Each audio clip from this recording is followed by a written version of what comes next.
السلام علیکم ورحمۃ اللہ وبرکاتہ۔ غزنوی سلطنت کے سلطان محمود غزنوی کی وفات کے بعد کے حاکم سلطان مسعود سوم۔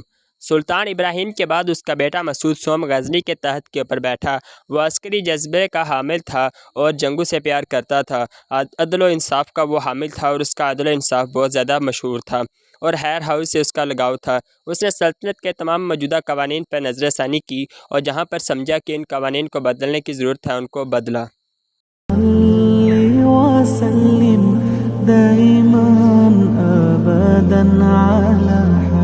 اس نے اپنی فوج کے سپہ سالار کو لاہور کا حاکم مقرر کر دیا اور ایک بہت بڑی فوج اس کے کمانڈ میں دے دی۔ یہ جرنیل اپنی قابلیت کے حساب سے بہت ہی اعلیٰ پائی کا سالار تھا۔ اس جرنیل نے اپنی فوج کو وہاں بھی لے گیا جہاں محمود غزنوی کے علاوہ اور کوئی بھی نہیں گیا تھا۔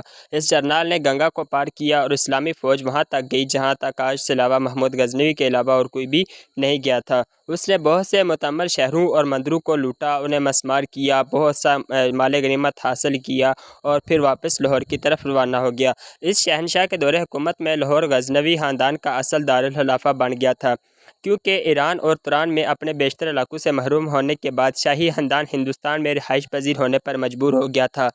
اب وہاں پر ان کے مفتوح علاقوں کو مربوط کر دیا گیا تھا۔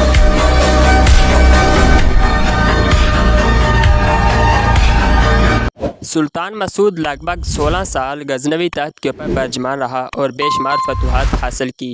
ہندوستان کے بے شمار علاقوں کو فتح کیا اور بے شمار مندروں کو اس نے مسمار کیا اور بہت سا مال غنیمت حاصل کیا، اور یوں 1118 کو سلطان مسعود کی وفات ہوگی اور یوں غزنوی سلطنت کا یہ حاکم بھی اس دنیا فانی سے کوچ کر گیا۔